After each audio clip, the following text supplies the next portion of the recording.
Hi guys, it's Jen. I recently did a stamping class where I came on and I showed you guys a couple of really cool stamping techniques. The main purpose of the class was to get those who are interested in stamping but not quite sure where to start more intrigued and a better understanding of where to start, what you need, and how to get going with it. So today I decided to follow up with that and come on and show you guys some background stamping. So I took the inspiration for today's card right out of our Originals how-to book. These books are absolutely fabulous and provide tons of creativity, tons of inspiration, and tons of how-to. And I'm actually going to mimic this card right here, but instead of the top being embossed and sanded like it is in the picture, I'm actually going to stamp it with a background stamp. Now, as many of you know, if you follow me, that I am waiting to make my purchase for another couple of days until the Seasonal Expressions catalog opens up to consultants. So that way I can get tons of new paper packs, I can get my big huge order all in one.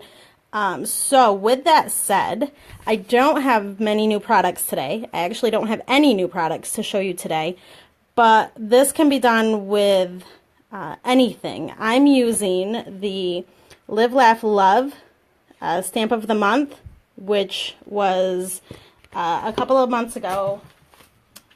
It was actually last month's, I believe, or the month before. It is this stamp set, and I figured this flower right here is perfect for this image, which is part of my Creative Knockouts design team for a couple of weeks out. Okay, so there's a couple of things going on here. However, with background stamping, you can use any stamps that you have on hand. I decided to take this little flower stamp from that stamp set because I thought that it matched this one perfectly.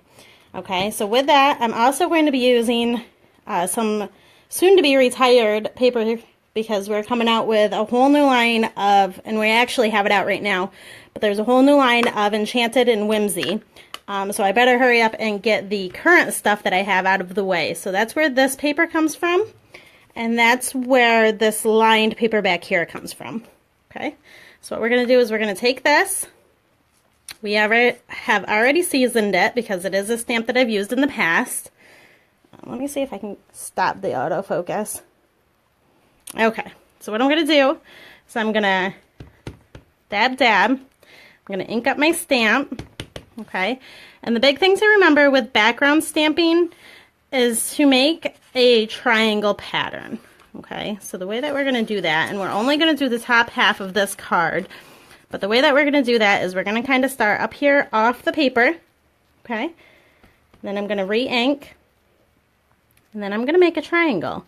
So my triangle is going to go like this, and then my triangle is going to go like this. Okay, and you see how that creates a triangle? I'm just going to keep with that pattern.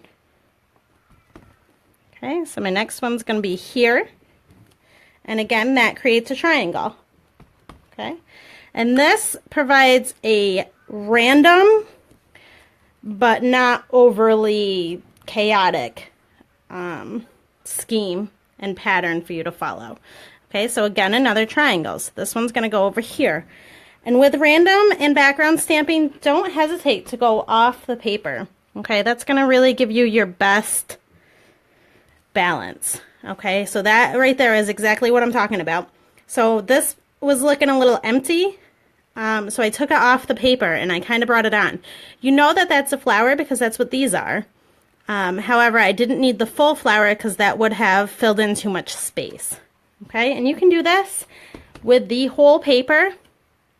Again, we're going to end up covering half of this paper, but if you have a really pretty stamp set and you want to go through and do this with your whole paper and create a beautiful background, then just continue on. It's actually a really fun, really simple technique to do. Okay, and it's really pulling your stamps and allowing you to get the most out of every stamp set. Okay, so that would be a background image. Okay, and I could use that I don't need to cover any of it up. I could use that as my card base. Okay, and it's a really pretty, really easy thing to accomplish. Okay, so the key there, remember that you want to, don't be afraid to stamp off the paper and create those triangles. Okay, so there's that. Thanks for stopping in today. Make sure that you like my video. Make sure that you leave comments and tell me if you enjoyed this video. And also make sure to comment and leave a link if you try this. Thanks for stopping in today. Bye, guys.